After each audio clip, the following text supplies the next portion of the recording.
First and foremost, we do have political stability, and everybody now is busy. Politics are down. There is no maandamano. And we are back to the right trajectory in terms of economic development. That is political stability.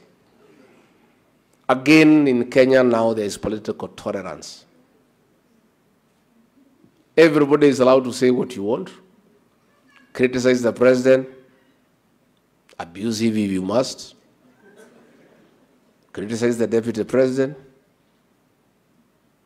even say he has not gone to school. Say whatever you want to say, but don't break the law, don't destroy people's property, and respect the rights of others to have different views. Again, there is transparency and accountability. Ours is an open government. We are an open book. Our cabinet secretaries go to Parliament every week to answer questions on the floor of the House on what they are doing in their ministries. And they are taken to task by members of the National Assembly and the Senate. And the president is clear, answer all the questions. Our government is ready to be oversighted, to be corrected, and to be criticized in a constructive manner.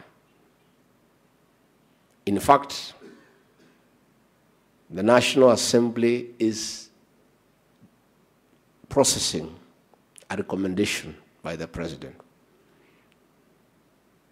to have the official opposition leader anchored in law, so that the leader of official opposition can go to Parliament and hold the government to account from a dignified position instead of going to the streets.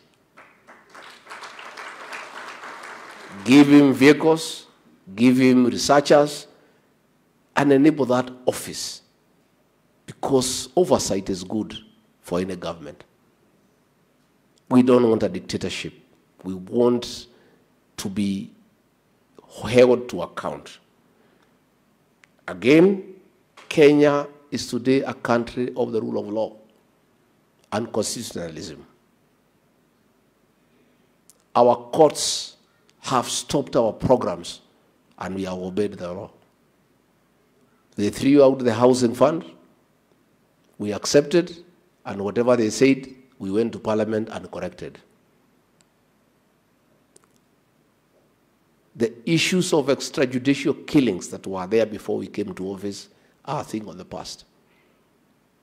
If anybody has committed a crime, one must go through due process, go to a court of law, be tried in an open court, be heard before a determination is made.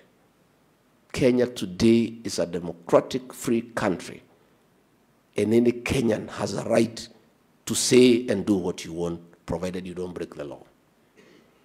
I want to bring you to speed that in a record 1.5 years, Kenya's security has never been as good.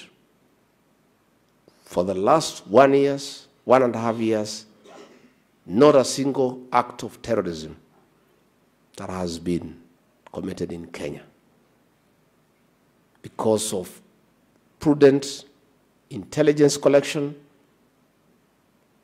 sharing of intelligence, and being proactive in making sure that acts of terror do not take place anywhere in our soil. Issues of bank robberies are a thing of the past. Carjackings are a thing of the past.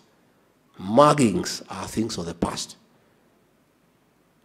What we have are simple things